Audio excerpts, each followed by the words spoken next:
Assalamualaikum warahmatullahi wabarakatuh. Hari ini saya akan menjelaskan dua materi. Materi yang pertama yaitu menjelaskan mengenai dari puisi yang saya bacakan kemarin, yaitu tentang Mentari Danau Toba karya Sam Hadzir. Saya akan menceritakan mengenai puisi tersebut. Materi kedua yaitu saya akan menjelaskan 5 berita hoax. Baiklah, kita langsung saja ke materi yang pertama.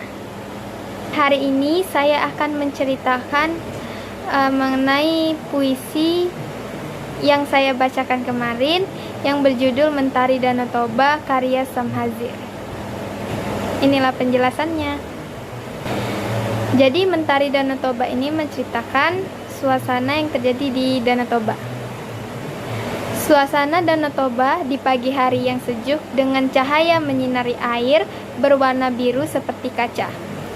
Danau Toba memiliki permukaan dengan hamparan padang rumput serta bukit lain yang mengelilingi danau itu.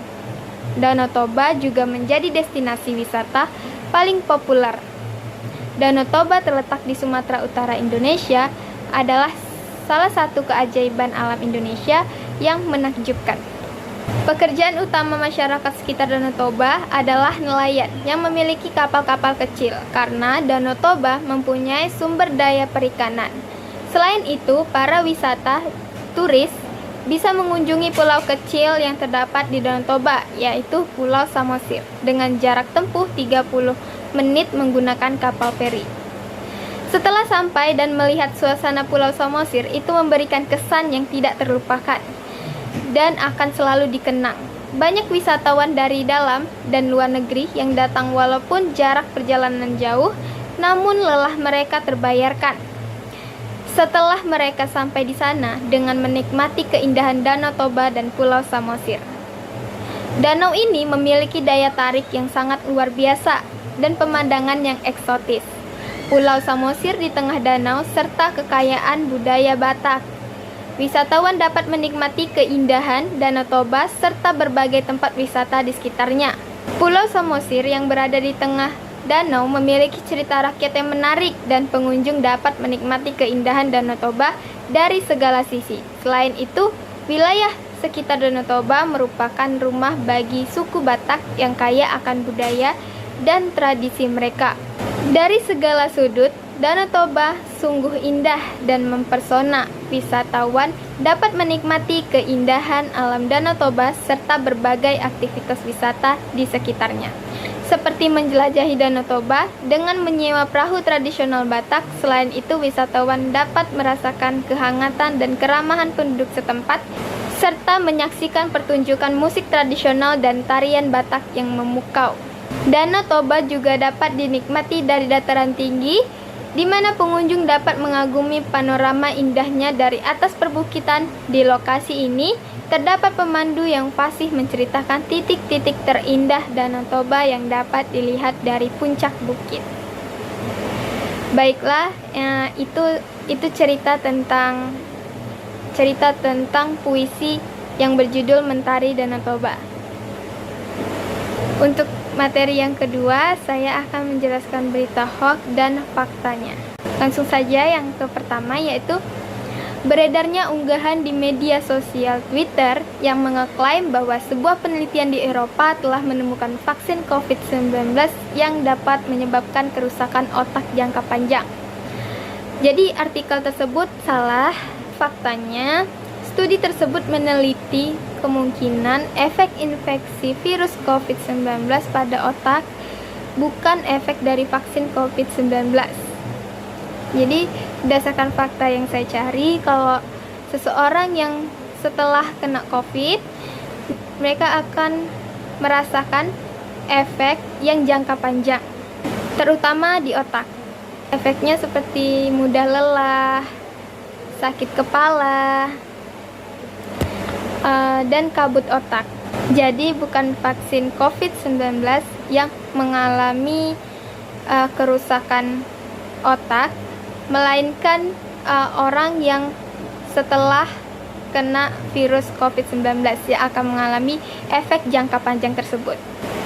Berita hoax yang kedua yaitu beredar bahwa modus penipuan mengatasnamakan petugas PLN untuk melakukan penggantian ID pelangganan.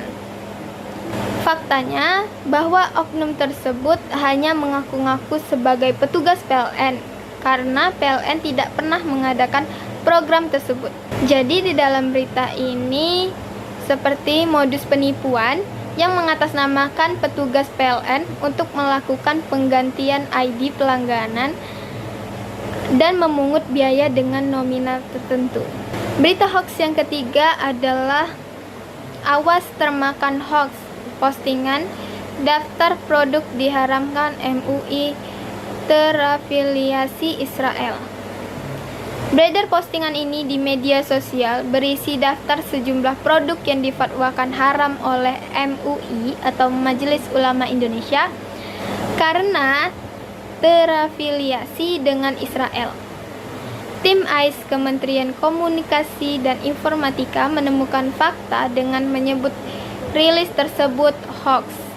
Sebenarnya, MUI sama sekali tidak mengetahui apakah produk-produk yang beredar di internet apakah produk Israel dan afiliasinya atau tidak. Jadi MUI tidak berkompeten untuk merilis produk Israel atau yang terafiliasi ke Israel. Dan yang kita haramkan bukan produknya tapi aktivitas dukungannya. Selanjutnya, berita hoax yang keempat. Berita hoax yang keempat yaitu sebuah video yang menjadi viral di mana di dalam video itu terdapat para prajurit melakukan apel dan berpamitan dengan keluarganya. Di dalam narasi video itu disebutkan bahwa jika harus gugur lebih baik gugur di tanah Palestina. Jadi video yang beredar itu adalah berita hoax. Jadi sebenarnya adalah video itu keberangkatan Yonif Rider atau Wiratama di Dermaga Bitung, Sulawesi Utara saat akan berberangkat tugas pengamanan perbatasan RI PNG pada bulan November 2022. Jadi itu apel untuk keberangkatan tugas, bukan untuk berperang di Palestina. Selanjutnya, berita hoax yang kelima yaitu beredar sebuah unggahan di media sosial Facebook berisi video yang menampilkan sebuah terowongan bawah tanah. Terowongan bawah tanah tersebut diklaim sebagai terowongan milik kelompok Hamas yang terletak di bawah rumah sakit Indonesia di Gaza. Jadi itu adalah berita yang tidak benar. Faktanya adalah bahwa terowongan tersebut berkaitan dengan situs yang membahas ruang bawah tanah di Kastil Dover, Inggris. Sementara itu, tudingan yang menyatakan Rumah Sakit Indonesia memiliki terowongan bawah tanah yang dimanfaatkan oleh kelompok Hamas. Pada klip video yang menampilkan juru bicara militer Israel Daniel Hagari telah dibantah oleh Kementerian Luar Negeri Republik Indonesia. Baiklah, itulah dua materi hari ini yang saya jelaskan. Jika penjelasan saya kurang dimengerti, mohon dimaafkan. Wabillahi taufiq wal hidayah. Wassalamualaikum warahmatullahi wabarakatuh.